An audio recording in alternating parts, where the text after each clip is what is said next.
आप जी मीडिया देख रहे हैं। मेरा नाम फयाज जमाल भट्ट है। इस वक्त मेरे साथ बीजेपी के यूटी के स्पोक्स पर्सन डॉक्टर अभिजीत जी हैं। इनसे बात करते हैं। आज ये ज़िला कुलगाम पहुंचे। डॉक्टर साहब, जी मीडिया में आपका खुशामदीद। धन्यवाद। अंदर जो तकरीर आपने की और काफ़ी ज़्यादा तनकीद का निशाना आपने जो है मौजूदा सरकार के साथ जो पीडीपी कांग्रेस से, आखिर वजूहत क्या हैं? क्या कुछ नाराज़गी है? देखिए, नहीं नाराज़गी नहीं है, क्योंकि मैं कश्मीर में तो मुझे कम से कम भी मुझे लगता है 20-25 साल हो गया कश्मीर में आते हुए। पहले चाहे अपने काम के सिलसिले में आता, तो उसके बाद सियासी सिलसिले में यहाँ पर आता। और कश्मीर में शायद बड़े छोटा जब मैं था, तो तब मैंने वो अमन सुकून वाला कश्मीर भी देखा है। उसके बाद जब यहाँ पर कत्लो गारत के सिलसिले, बम ब्लास्ट के सिलसिले वो भी मैंने देखे हैं। और अब पिछले 5-6 सालों से जो अमन सुकून यहाँ पर लौटा है, मैंने वो भी देखा है। तो मुझसे बढ़िया मुझे लगता है इतना बढ़िया एनालिसिस बीइंग ए आउटसाइडर मैं नहीं कहूँगा, क्योंकि कश्मीर से बाहर से जो चीज़ों को देख रहा है, उससे ज़्यादा बढ़िया कोई आंकलन लगा नहीं सकता इन सब चीज़ों का। क्योंकि मैं जानता हूँ, क्योंकि मेरी ज़्यादातर कश्मीर का प्रवास रहा है। बड़े अमन सुकून सुख चैन वाले लोग हैं, लेकिन इन लोगों के साथ जो नाइंसाफ़ियाँ हुई, उसके ऊपर तो बात मैं हमेशा करता रहूँगा। और मेरे हर जलसे में, हर तकरीर में यही बात रहती है जो मैं आज की है। सर, आपने कहा था कि कांग्रेस पार्टी ने, एनसी ने, पीडीपी ने जो है यहाँ के लोगों को जो लूटा, किस तरह लूटा? थोड़ा सा देखिए, ऐसा है कि जहाँ तक जम्मू कश्मीर के संदर्भ में अगर आप देखें, तो भारतीय जनता पार्टी ने तो यहाँ पर खजानों के मुंह खोल दिया हर एक चीज़ के लिए। लेकिन पुरानी सरकारें भी पैसे देती रही, लेकिन वो पुराना पैसा कहाँ गया? आज तक किसी ने हिसाब किताब नहीं लिया। तभी मैं बार बार कहता हूँ कि कश्मीर वाले शायद हिसाब किताब में थोड़े कमज़ोर हैं। इनके बुजुर्गों का पैसा था, बड़े पैसे यहाँ पर आए, वो पैसे कहाँ गए? धरातल पे तो पैसा कोई लगा नहीं। मैं तो हमेशा कहता हूँ, अगर आप हिसाब किताब लगाएंगे, जो आज़ादी से लेके आज तक जो कश्मीर के लिए पैसा केंद्र की सरकारों ने दिया, अगर वो पैसा लोगों तक पहुँचता, तो एक एक फैमिली के खाते में कम से कम 1-1 करोड़ रुपया होता आज। लेकिन वो पैसे है कहाँ पर है? आज इनसे पूछे कहाँ पर गया? आज बजट भी इनका डबल कर दिया, सब कुछ कर दिया, फिर भी इनको पूछे तो कहाँ तरक्की है? तरक्की वही है जो पिछले 4-5 सालों में 5 अगस्त 2019 के बाद हुई। उससे पहले तो यहाँ लोगों को पता नहीं था कि तरक्की भी कोई पॉलिटिकल पार्टी का किसी का दायित्व बनता है। किसी का भी नहीं पड़ता। आप कुलगाम में देख लीजिए, कितने पुराने यहाँ पर विधायक चल रहे हैं, लेकिन कुलगाम की भी आपके सामने हालत है। कितना ही टूरिज्म है, या कितनी ही बाकी चीज़ें, बेसिक सुविधाएं लोगों के पास पहुंची हैं। तो मुझे लगता है कि लोगों को पूछना चाहिए इन सब लोगों से, और इन सब चीज़ों से ऊपर उठकर लोगों को ये देखना चाहिए कि पिछले 4-5 साल का ज़रा आप एक कंपैरिजन करें, 50-60 साल का कंपैरिजन करें, और साल 1.5 साल का उमर साहब की सरकार का भी कंपैरिजन करें। लोग खुद ब खुद समझ जाएंगे कि बदलाव कब आया और क्यों आया। और आज सबसे बड़ी दिक्कत इस जो प्रेजेंट रजीम की ये है कि अभी तक तो 60 साल से आप लोगों को झूठ बोलकर बेवकूफ़ बना रहे थे। इनके बुजुर्गों को भी आपके बेवकूफ़ बनाया। लेकिन इस बार ये आपने गलती ये की कि उमर साहब की पार्टी ने वो झूठ लिख कर दे दिया, जिसका नाम था इनका मैनिफेस्टो, जिसके लिए उन्होंने कहा, उमर साहब ने असेंबली में भी कहा कि हाँ जी, गलती से लिख दिया हमने। क्योंकि इनको अब ये नहीं पता कि कश्मीर के लोगों की सोच बदल गई है। कश्मीर के लोग कहते हैं वो पुराना ज़माना गया कि आप झूठ बोलते थे तो काम चल जाता था। अब जो आपने बोला है वो पूरा कर दिखाओ। 2 नौकरियाँ, 2 मुफ्त राशन, 2 फ्री बिजली, हमारे को बेसिक सुविधाएं दो, पानी दो हमारे को। तो अब आप देख लीजिए, क्योंकि लोग अब इनसे, आज की दौर में लोग जो है वो अपने को ठगा हुआ महसूस कर रहे हैं कि एनसी को वोट डाल के हमने गलती कर दी, या सीपीआईएम को वोट डाल के हमने गलती कर दी।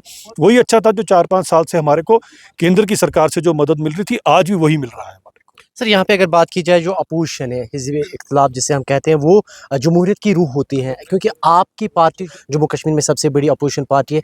क्या अपना हक अदा कर रही है वहाँ? देखिए, हम तो पूरी तरह से हक अदा कर रहे हैं जनाब, लेकिन कहना नहीं चाहिए, लेकिन हमारे सीएम साहब की इतनी एरोगेंस है, वो आपके सामने देख लीजिए। कभी हमारे पर भी उनका गुस्सा फूट पड़ता है, और कभी आप देख लीजिए उनके खुद के विधायक हैं शायद बिजबेहड़ा से, उनको भी उन्होंने खरी खोटी सुना दी कि बेटा अगली बार मैं तुझे टिकट नहीं दूंगा।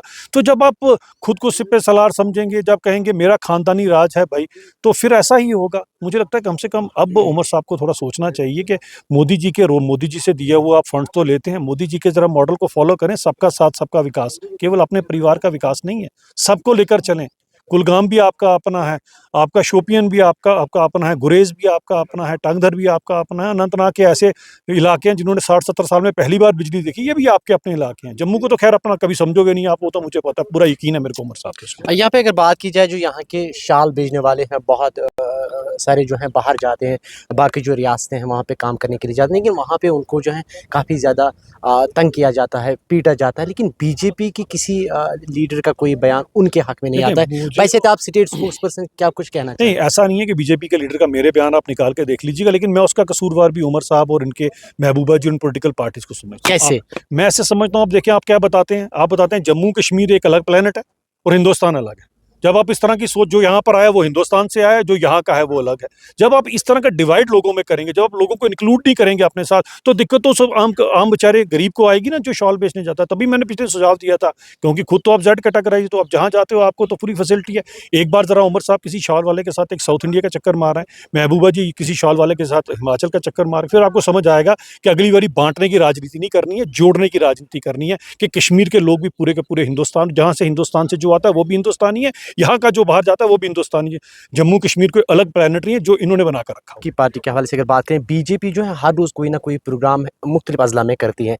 क्या पंचायत, डीडीसी या यूएलबी इंतखाबात होने वाले हैं, इसलिए आपकी तैयारी ग्राउंड पे हो रही नहीं, हम इनकी तरह चुनावी बटेर नहीं है जनाब, जो चुनाव के समय में बाहर निकल जाते हैं। यूएलवी, डीडीसी, बीडीसी नाम के जो चीज़ें हैं, इनको तो हमारे लोगों को तो पहली बार पता लगी, मुझे पहली बार पता लगी कि डीडीसी, बीडीसी आपने आज तक सुना था? ये तो वो पॉलिटिकल पार्टी जिन्होंने पंच सरपंच से बायकॉट कर दिया था, एनसी ने भी किया था, बाद में उमर साहब पछताए थे उसके लिए, क्योंकि इनको लगता है कि गरीब पसमानदा कोई कुलगाम से उठकर कोई कैसे गुपकार के गलियारों में पहुंच जाए, कैसे कोई मुख्यमंत्री मंत्री बन जाए, ये चाहते नहीं है। इसलिए इन्होंने कभी ये 3 टायर सिस्टम को उन्होंने चलाया नहीं। अब 3 टायर सिस्टम हम ही ने बना कर दिया। जमहूरियत जिसका गला आपने 87 में दबाया था, उसको 5 अगस्त 2019 के बाद अमली जामा पहनाया गया। तो अब इसको आगे चलाएं, करें सभी चुनाव, हमको अगर पंचायत इलेक्शंस आने वाले वक्त में होंगे यूएलबी के, डीडीसी के, बीजेपी हर सतह पे जो है उठाएंगे? देखिए, बीजेपी का जो कार्यकर्ता, आज हमारे जितने भी कार्यकर्ता हैं, मैं नहीं कहूँगा कोई बहुत बड़ी हमारे पास तादाद है, लेकिन एक एक कार्यकर्ता कमिटेड कार्यकर्ता है। जो चैलेंजेस हमारे कार्यकर्ता को फेस करना पड़ती है, चाहे वो थ्रेट्स है, उनकी लाइफ को भी थ्रेट्स है, लेकिन वो आज भी एक हाथ में भारतीय जनता पार्टी का झंडा और एक हाथ में तिरंगा लेकर चलता है, और बड़ी शान से चलता है। क्योंकि ये लोग अपने लिए काम नहीं कर रहे हैं, ये लोगों के लिए काम कर रहे हैं, अपने बच्चों के मुस्तकबिल के लिए काम कर रहे हैं, कश्मीर के मुस्तकबिल के लिए काम कर रहे हैं। इसलिए भारतीय जनता पार्टी का कार्यकर्ता तो हमेशा काम करेगा, वो तो सभी चुनावों में भी पार्टिसिपेट करेगा, इनकी तरह बायकॉट थोड़ी ना करेगा। आपने एनसी के मैनिफेस्टो के हवाले से बात की, हालांकि उमर साहब ने खुद कहा है कि हमारे पास 3.5 साल है।